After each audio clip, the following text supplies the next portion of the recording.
Hi, I'm Dr. Catherine Carr. I'm a pediatrician, environmental health researcher, and director of the Northwest Pediatric Environmental Health Specialty Unit at the University of Washington. Today, we're going to review the basics of identifying and caring for lead-exposed children in your practice. First of all, it's important to recognize that there's no biological role for lead in the body, and lead acts as a neurotoxicant on the developing brain. Therefore, there's no safe level of lead in the body. The current Centers for Disease Control, or CDC, blood-lead reference value is set at 3.5 micrograms per deciliter or above. This value is used to identify children who have blood lead levels higher than most children in the United States. If a child has a blood lead level equal to or greater than 3.5 micrograms per deciliter, this warrants identification of potential sources of lead exposure in their environment, as well as mitigation and follow-up to ensure there is no ongoing lead exposure. Most lead toxicity in children is what we consider subclinical, and it's only identified with a blood test demonstrating elevated lead exposure. Very high lead exposure and frank toxicity from lead is rare, fortunately, in the United States and should be treated as an emergency. Providers should assess a child's risk for lead exposure at routine healthcare supervision visits from age 6 months to 6 years of age. The Washington State Department of Health has developed a set of screening questions that providers can use to conduct this screening. These help identify children who have risk factors for lead exposure and who should receive a blood lead test.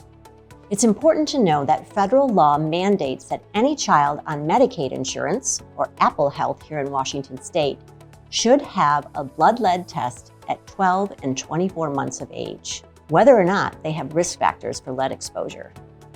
For all children who do not have Medicaid insurance, they should receive a blood lead test if they have risk factors for lead exposure and are identified through screening. The primary treatment for children with blood lead levels at or above 3.5 micrograms per deciliter is to identify any sources of exposure and remove them. For very high blood lead levels, above 44 micrograms per deciliter, chelation may be indicated. Such high lead levels are rarely seen in the U.S. today, and this treatment should be undertaken only in consultation with an expert. Often this is done within a hospital setting. Iron deficiency also enhances the absorption of lead, and lead toxicity can promote the development of anemia. So lead-exposed children should also be screened for iron deficiency anemia.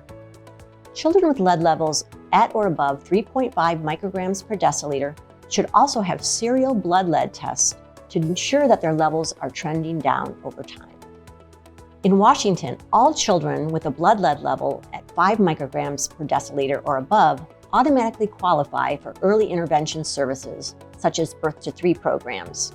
This referral is a key part of supporting the neurodevelopmental enrichment of children who are exposed to lead. The National PACU Fact Sheet and the Centers for Disease Lead website are both useful resources providing guides for clinical care of lead-exposed children. Once reported, the Washington State Department of Health can alert the local health district of any elevated cases. The health department plays an integral role in the follow-up of lead-exposed children. They can work with families to identify sources of exposure, provide education on how to mitigate those exposures, and work with the family to coordinate with the healthcare provider to ensure appropriate follow-up blood lead tests. Thank you for your attention to this important information and your role in screening and testing children for lead exposure. The Northwest Pediatric Environmental Health Specialty Unit, or PACU, offers free consultation and guidance on topics of environmental exposures and children's health.